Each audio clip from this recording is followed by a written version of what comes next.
एक स्पष्ट दिया हुआ है, गारंटी है हर नागरिक को, हर वर्ग को कि वो अपनी पसंद का खाना पीना और तमाम उपयोग की चीज़ों को इस्तेमाल करें, subject to the interest of the nation. राष्ट्र का हित उसमें जो बाधित नहीं होना चाहिए।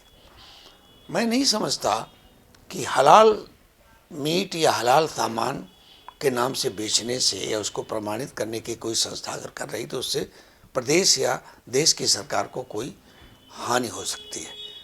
टेरर फंडिंग का जहाँ तक सवाल है तो इस बैन के साथ साथ जो योगी जी की सरकार का आया है कि निर्यातक हैं हलाल मीट या हलाल फूड खाद्य सामग्री के जो निर्यातक हैं उनको इससे छूट मिलेगी। तो भाई निर्यातक के पास तो ज़्यादा आमदनी होती है, निर्यातकों के पास ज़्यादा पैसा आता है। तो अगर हलाल के नाम से ही कोई कारोबारी, कोई व्यवसायी टेरर फंडिंग कर सकता है तो निर्यातक ज़्यादा बड़ी मात्रा में कर सकता है। तो अगर बैन करना सबको आना चाहिए थे, लेकिन मैं तो व्यक्तिगत रूप से बैन के खिलाफ हूँ। किसी भी संस्था, किसी भी कार्यकारिणी को बैन करने के बजाय अगर कोई कानून के विपरीत जाता है तो आईपीसी इंडियन पेनल कोड में तमाम दफ़ाएं उसका मुकदमा कीजिए आप। बैन करने की क्या बात होती है? बैन करने से तो लगता है कि सरकार कमजोरी दिखा रही है, सरकार एक खास विचारधारा के विपरीत काम कर रही है और मैं स्पष्ट कहूँ तो इस्लामोफोबिया से ग्रसित है सरकार।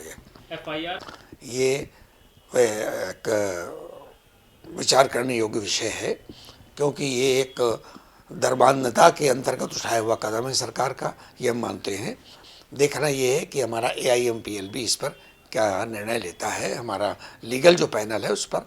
यकीनन ये कोर्ट में जाने योग्य मसला है, इसके खिलाफ हमें उच्च न्यायालय, सर्वोच्च न्यायालय देना चाहिए।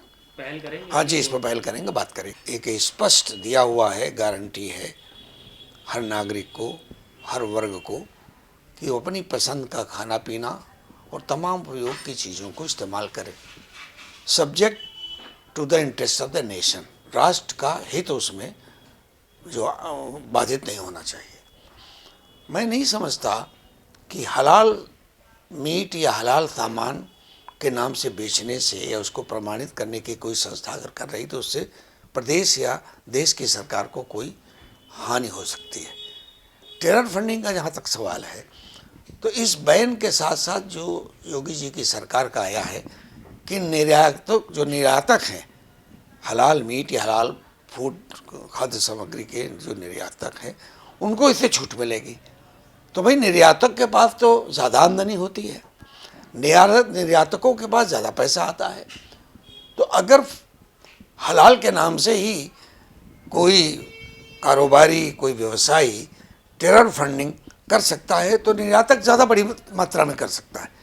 तो अगर बैन करना सबको आना चाहिए थे, लेकिन मैं तो व्यक्तिगत रूप से बैन के खिलाफ हूँ। किसी भी संस्था, किसी भी कार्यकारिणी को बैन करने के बजाय अगर कोई कानून के विपरीत जाता है तो आईपीसी इंडियन पेनल कोड में तमाम दफ़ाएं उसका मुकदमा कीजिए आप। बैन करने की क्या बात होती है? बैन करने से तो लगता है कि सरकार कमजोरी दिखा रही है, सरकार एक खास विचारधारा के विपरीत काम कर रही है और मैं स्पष्ट कहूँ तो इस्लामोफोबिया से ग्रसित है सरकार। ये एक विचार करने योग्य विषय है क्योंकि ये एक दरबानता के अंतर्गत उठाया हुआ कदम है सरकार का, ये हम मानते हैं।